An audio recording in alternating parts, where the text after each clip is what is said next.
만약에 여러분이 가장 사랑하는 사람들을 잔인하게 고문하고 능욕하고 죽인 살인마가 있다면 그를 진심으로 용서할 수 있을까요?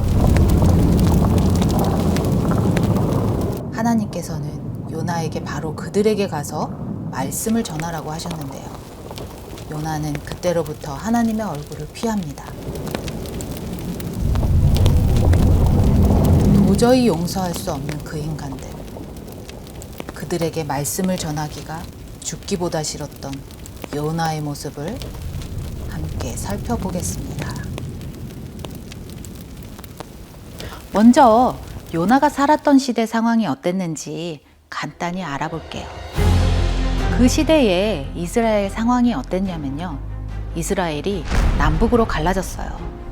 여기에 요나는 북왕국 이스라엘에 살고 있었습니다.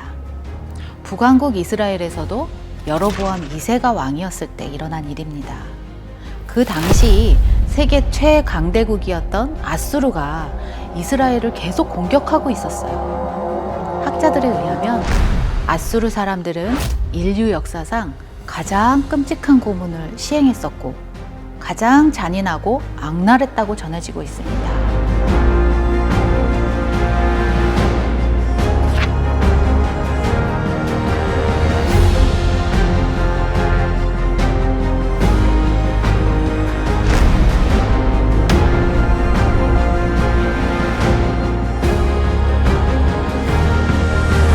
아수르가 잘 되면 잘 될수록 이스라엘은 고통스러워지는 상황이 되는 거죠. 그래서 요나의 소원은 자기의 조국 이스라엘이 아수르에 의해서 멸망하지 않는 거였어요. 어쩌면 요나는 나라를 너무나도 사랑했던 선지자였을 수 있습니다. 그렇지만 하나님보다 자기 나라를 더 사랑했던 것이 문제였던 거예요. 하나님께서 요나에게는 너무 어려운 사명을 주십니다. 어떤 사명이냐면요. 일어나 저 큰 성읍 니느웨로 가서 외치라고 하시는 거예요. 왜냐하면 그들의 악독이 하나님께 들렸다고 하셨어요. 이 니느웨는 아수르에서 가장 크고 중요한 도시였거든요.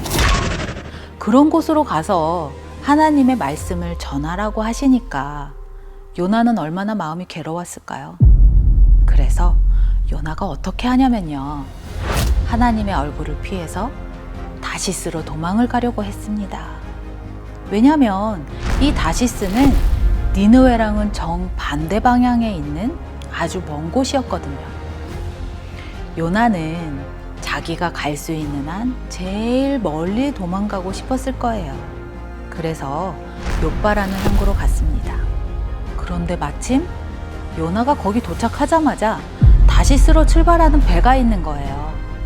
학자들 말에 의하면 다시스로 가는 배는 두세 달에 한 번밖에 없다고 하는데 마침 그날 그 시간에 있었던 거예요.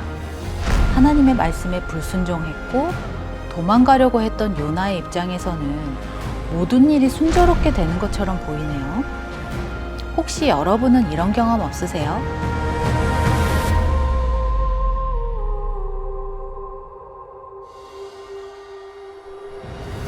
이럴 때 우리는 쉽게 착각을 할 수도 있을 것 같습니다. 이렇게 해도 괜찮구나. 하나님께서도 이해해 주시고 나를 도와주시는구나. 이런 생각이 들 수도 있겠죠. 그러나 우리에게 더 중요한 거는요. 일이 얼마나 잘 풀리는가가 아니라 하나님의 말씀을 순종하며 소명을 따라가고 있는가를 더 분별해야 하는 것 같습니다. 아무튼 요나는 다시스로 가는 배에 드디어 올라탑니다. 그런데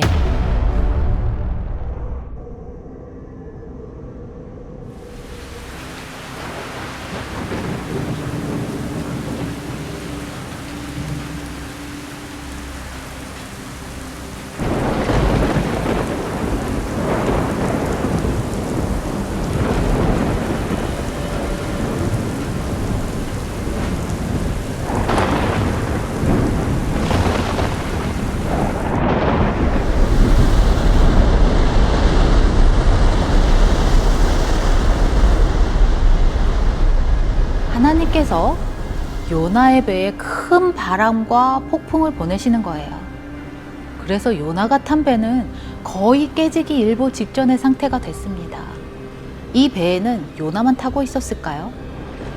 아니죠. 당연히 요나 말고도 선장과 선원들이 많이 있었습니다. 이런 위급한 상황에서 그 선원들과 요나는 너무 다른 반응을 보이게 되는데요. 먼저 그 선원들은 태풍을 보고 너무 두려워하면서 자기들이 믿고 있는 이방 신들에게 간절히 기도하고 그뿐만 아니라 배를 가볍게 하려고 짐을 막 바다에 던졌어요. 자, 그러면 이 난리 속에서 요나의 반응은 어땠을까요? 글쎄, 배의 맨 밑에 내려가서 깊이 잠이 든 거예요. 한 배를 탄 게 맞을까? 라는 생각이 들 정도죠. 이때 선장이 잠자고 있는 요나를 깨워서 한마디 합니다.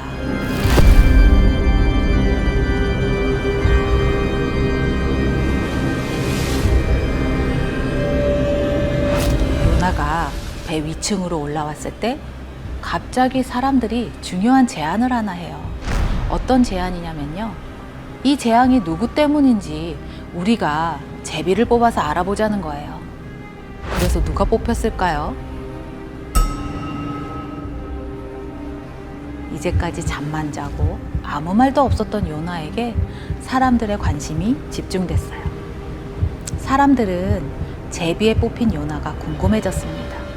그래서 사람들이 요나에게 많은 질문을 하죠. 이 재앙이 누구 때문에 우리에게 임하였는가? 그리고 네 직업이 무엇이냐? 또 너는 어디서 왔으며 어느 나라에서 왔느냐? 마지막으로 어느 민족에 속하였느냐? 이 질문에 요나는 앞의 질문은 모두 건너뛰고 마지막 질문에 대한 답을 했습니다. 나는 히브리 사람이고 바다와 육지를 지으신 하늘의 하나님 여호와를 경외하는 자라고 하는 거예요. 경외한다는 거는 어떤 의미냐면요. 쉽게 말해서 하나님을 두려워한다는 의미예요. 지금 요나의 모습은 누가 봐도 하나님을 경외한다고 보여지지 않는데 요나의 말과 행동은 전혀 다르게 나타나고 있습니다. 두려워 떨고 있는 사람들에게 요나는 자기를 바다에 던지면 바다가 잠잠해지고 이 폭풍이 멈출 거라고 말을 합니다.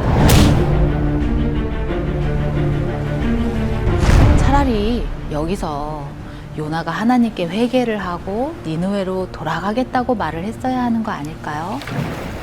이 말을 들은 선원들이 어떻게 했냐면요. 모두 함께 살 수 있는 방법을 선택합니다. 배를 육지로 돌리기 위해서 있는 힘을 다해서 노를 저었던 거예요. 그런데 그들의 이 간절한 바람대로 되지는 않았습니다. 폭풍이 이전보다도 더 심해지는 거예요. 이제 선원들에게는 선택의 여지가 없습니다. 그들은 두렵고 떨리는 마음으로 하나님께 기도하며 요나를 바다에 던집니다.